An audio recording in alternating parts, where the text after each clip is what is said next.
18h43, on se retrouve en direct dans Punchline sur CNews et sur Europe 1, toujours avec Catherine Ney, Louis de Ragnel, Rachel Kahn, Aminel Khatmi. On a le plaisir de recevoir Thibault de Montbrial. Bonsoir, monsieur. Bonsoir. De Montbrial, vous êtes avocat, président du Centre de réflexion sur la sécurité intérieure. Un tout petit mot de ce qui se passe à l'Assemblée nationale, cette espèce de bazar généralisé. Écoutez, encore un tout petit extrait de ce qui s'est passé aujourd'hui. Vous allez me dire si c'est comme ça que vous voyez les représentants de la République française. Écoutez cet après-midi à l'Assemblée. Voilà le vrai visage de la Macronie. Vous ne siégez pas pendant 2 mois quand on parle des écoles et des hôpitaux, mais là, vous trouvez l'énergie pour que des gens aillent au travail jusqu'à la mort. C'est la seule chose qui vous pousse à vous lever le matin pour venir travailler dans cette Assemblée. Si ce texte était adopté, vous diriez aux Français tout et n'importe quoi. Et voilà ce que vous faites pour la France. Vous l'abîmez chaque jour un petit peu plus. Vous n'êtes pas véritablement député, vous êtes commentateur de la vie politique. Chers collègues Isaac Sibyl, vous dites on touche le fond. Je confirme, vous touchez le fond. Tout au fond, là, vous êtes bien au fond du fond du fond de l'obstruction. Changer les cotisations sociales, ça ne peut se faire que dans le projet de loi de financement de la sécurité sociale et pas dans une proposition de loi. C'est marqué dedans. Vraiment, hein. Franchement, faites un effort. Lisez-le, vous verrez, être député, c'est ça aussi. S'il vous plaît, mes chers collègues, un peu de calme. Je vous demande de revenir au calme. Oui, mes chers collègues, mais ça... Oui, mais si on continue dans les provocations, voilà comment va se finir le débat. Franchement, en termes d'image, pensez à ceux qui nous regardent, si vous le voulez bien.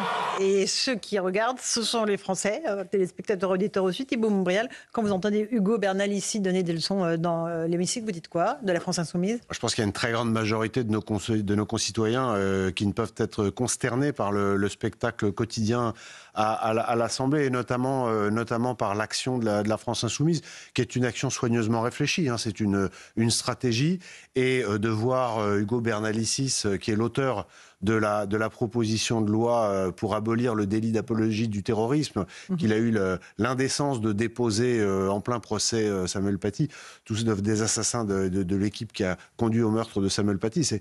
C'est quelque chose qui est consternant, mais qui est en même temps à la fois le résultat de ce qui est en train malheureusement d'apparaître de plus en plus comme l'effondrement de notre pays, à tout point de vue, et notamment d'une partie de sa classe politique. Et puis, je le disais, et je le crois vraiment, d'une stratégie qui est du chaos, qui est celle de la France insoumise, qui passe par un certain nombre de vecteurs, les clins d'œil appuyés à l'antisémitisme et aux islamistes, les provocations et les incidents avec les anathèmes, comme on a encore entendu cet après-midi. Aminel Khatmi, on est le soin à recevoir de certains élus, notamment, comme on l'a entendu là, dans cet extrait sonore. Non, notamment de la part des élus de la France insoumise, on n'a aucune leçon à recevoir, non.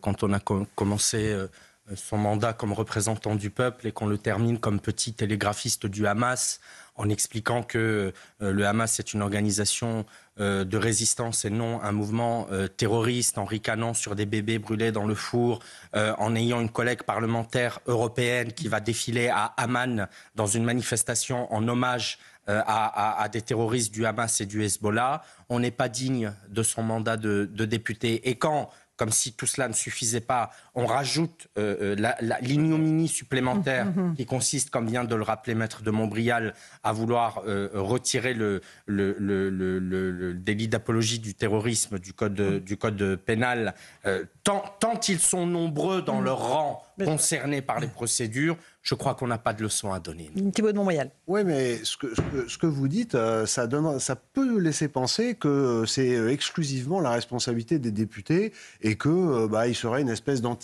sortie de nulle part qui porterait les mots que vous décrivez fort justement. Ils ont des électeurs. Mais ils ont des électeurs. Moi, je rappelle toujours qu'en 2022, il y a pu avoir l'excuse de la découverte.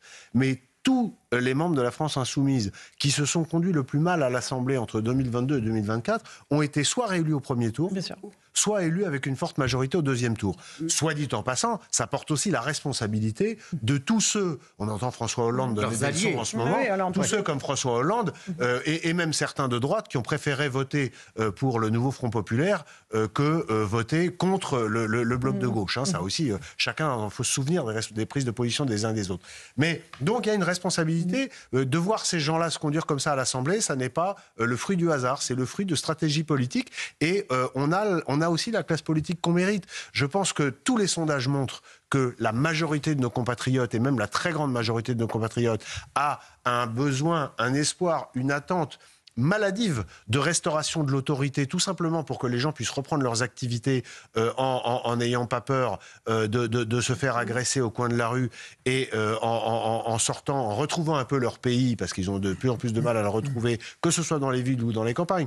Moi, avec mon centre de réflexion sur la sécurité intérieure, je fais 2 ou 3 déplacements par mois. Je vais dans des endroits qui sont des grandes villes et aussi parfois dans des endroits beaucoup plus ruraux. J'entends la même chose partout, c'est-à-dire l'impression qu'expriment les gens, qu'exprime le peuple d'un décalage total entre la province et entre Paris, et la province et Paris, y compris au sein des appareils politiques. C'est-à-dire que les élus locaux ne se sentent plus forcément représentés par les patrons des partis. Et quand on voit ce cirque à l'Assemblée, on ne peut que les comprendre. Une question sur la sécurité, Louis Dragnel. Oui, Thibault de Montréal, vous êtes un expert des questions de sécurité. On voit bien, donc le contexte politique est catastrophique. Il y a des menaces de fermeture d'entreprises, plus de 290 qui ont été identifiées, en tout cas quasiment certaines, des plans sociaux dans les mois à venir. Ça va être des milliers de gens qui seront au chômage. Comment est-ce que vous anticipez les craintes en matière sécuritaire par rapport à toutes les conséquences sociales à la fois du climat politique et économique? Ce que je constate, c'est qu'on a dans un pays qui est considérablement fracturé, vous insistez sur le point économique et social, mais on pourrait étendre avec toutes les questions qui sont des questions de territoire, des questions ethniques liées à l'immigration non maîtrisée, etc. La France aujourd'hui est extrêmement fragilisée et c'est comme un corps avec des mèches qui dépassent et on ne sait pas laquelle va être allumée en premier, mais ces mèches se rejoignent. Si par exemple nous avions, pour les besoins du raisonnement, une censure, et que cette censure aboutisse à un chaos tel que les marchés financiers sanctionnent la France encore plus qu'elle ne l'a été ces derniers jours. Le risque serait que des mesures d'austérité drastiques doivent être prises en urgence, avec comme conséquence que l'extrême gauche irait immédiatement dans la rue pour des manifestations très dures, au cours desquelles il y aurait des violences organisées, avec un effet d'entraînement qui risquerait d'aboutir là aussi à des désordres et des violences graves.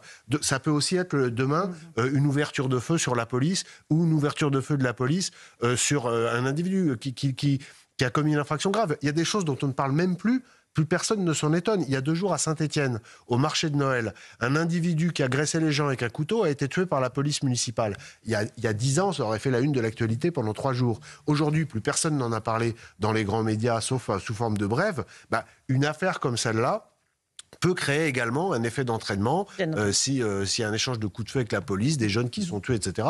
On se souvient de ce qui s'est passé en 2023. Le pays est très très malade. Il a besoin d'un minimum de stabilité. Il est absolument impératif pour la stabilité de notre pays et pour les mois qui viennent que nous passions ce cap sans qu'il y ait de déstabilisation et de désordre politique. C'est pas la panacée. Tout le monde sera d'accord pour dire que la composition de l'Assemblée, c'est pas la panacée, que le gouvernement de Michel Barnier, il fera rêver personne. Mais c'est le moindre mal. Il faut que nous passions cette phase, et puis ensuite il y aura un grand renouveau de politique. Moi je suis convaincu, et j'en finis là, je suis convaincu qu'il va y avoir un renouvellement de la classe politique, parce que nous sommes arrivés au bout du bout de ce qu'a pu faire.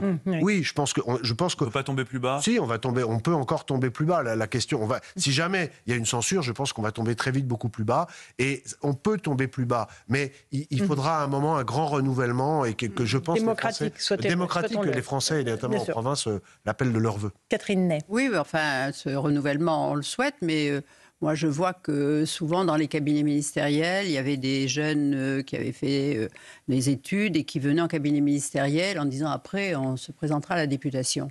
Et j'ai plusieurs cas de gens que je trouvais valables qui disent maintenant ce qu'on a vu, plus question qu'on fasse de la politique. Donc le recrutement maintenant se fait avec des gens qui ne sont pas à la hauteur de la charge, qui ne connaissent rien et qui arrivent au Parlement et qui font la loi alors qu'ils ne sont pas habilités et qui doivent et qui finissent par avoir un peu de métier, mais il faut du temps. Et Catherine, vous avez cité tout à l'heure une partie du problème en évoquant la fin du non-cumul.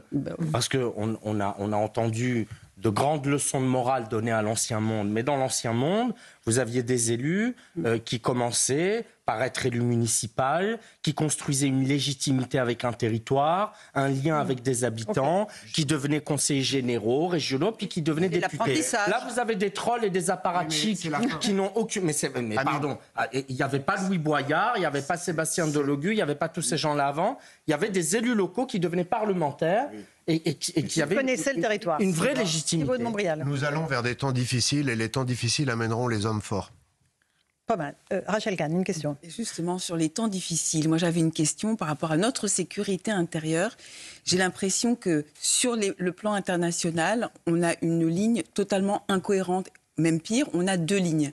C'est-à-dire qu'on serait avec l'Ukraine, pays démocratique, et de l'autre côté, plutôt moyen favorable à Israël. Est-ce que vous ne trouvez pas que ces 2 lignes-là fragilise notre sécurité intérieure? Vous pouvez rajouter l'Algérie. Absolument. Avec vous avez raison. Le débat autour du scandale de la détention de Boualem Sansal. Mais c'est vrai. Mais pour élargir la réponse, Rachel, on a une incohérence totale à la tête de l'État en matière de conduite de politique étrangère, d'ailleurs, y compris en matière de politique intérieure, depuis 7 ans. Qui peut dire aujourd'hui, si on fait un arrêt sur image, quel est le cap d'Emmanuel Macron au Moyen-Orient, quel est le cap d'Emmanuel Macron dans la politique vis-à-vis de la crise ukrainienne et quel est son cap vis-à-vis de l'Algérie. C'est impossible. Non, mais c'est du zigzag permanent.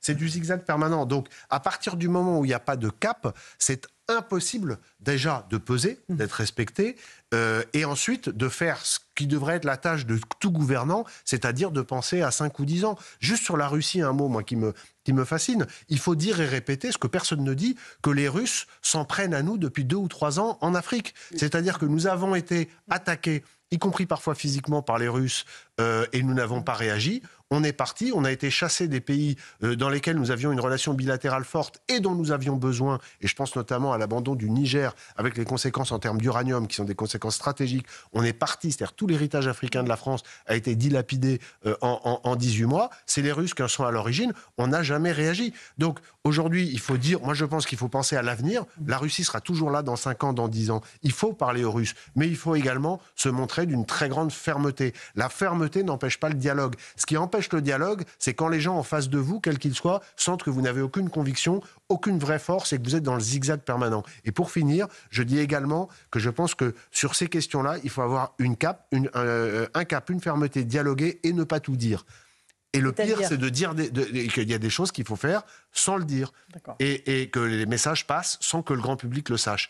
Or, aujourd'hui, on parle beaucoup. Vous savez, les politiques français, plus la France s'affaiblit, plus les gens parlent pour ne rien dire, en devenant ivres de leurs propres paroles. Je vous redis ce que je vous ai dit il y a 5 minutes. On arrive vers les temps difficiles. Les temps difficiles verront revenir au pouvoir les hommes forts. Thibaut de Montbrial était l'invité de Punchline sur CNews Europe 1. Les hommes au sens générique. Amine El-Khatmi était là, Catherine Ney, dans une forme éblouissante. Merci Catherine, Louis de Ragnel, Rachel Kahn, merci à vous pour cette belle émission Punchline.